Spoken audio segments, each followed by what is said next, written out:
We all know that, you know, the Burna Boy concert was one of the biggest concerts that happened last year, yeah?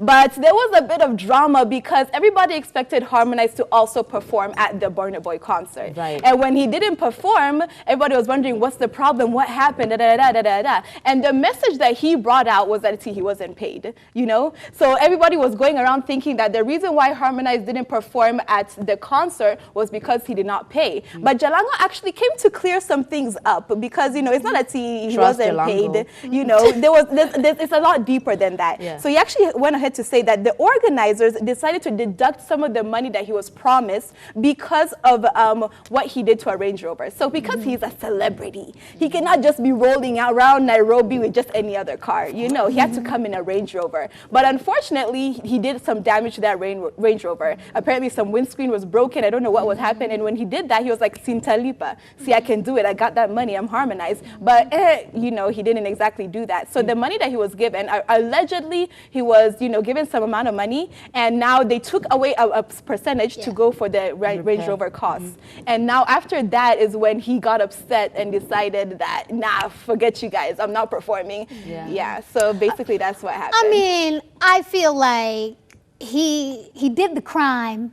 He got a okay, that makes no sense. Anyways, okay, so yeah, so basically he was in his Range Rover and there's people around, and the promoters or whoever told him specifically, do not do this in this Range Rover, because he does it everywhere he goes. But they asked him politely, don't do this in the Range Rover. So he was throwing money and eventually the car got messed up.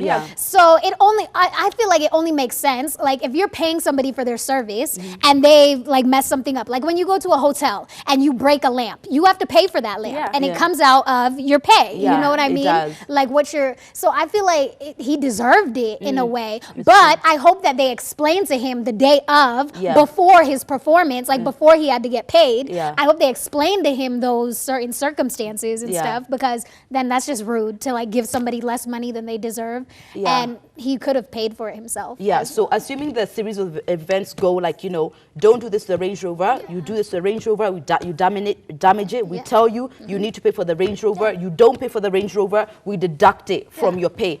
That all makes complete sense. And if everyone was aware of what the situation was going to be like, great. And also, if you've got the coin, damage it, and you know, when somebody comes in your face, throw the dollars in their face so that they can sort it out. But then when you don't, then there needs to be consequences. The people who planned the event, they were definitely in a position of a loss if you didn't perform. So I know whatever was the way they dealt with it had to be from a place of, we have to do it this way. Because can you imagine everyone who was anticipating Harmonize and then they don't get it? Like that doesn't look good for them. So if this is what happened, and what happened to the days where people were big and respectful, people were famous and rich and the biggest, and they were respectful? Those days are long gone, long gone. You know what I find really funny? Like, our artists would talk about how rich and balling and everything they are. And you know, when you hear about the money, because allegedly it was 200,000. Oh, that's it? That's a struggle. Oh. That's allegedly the amount of money that was like the damages. You're telling me you couldn't perform because of 200K? Are you Harmonize, who's supposed to be like, you know, this huge Tanzanian artist, you know, with like a multi-millionaire? All I'm saying is 200,000 is gonna hurt my pockets. Your pocket, baby. Your pocket. No Harmonize. You know, like what we assume. But again, it's PR. It's the way you brand yourself. There's plenty.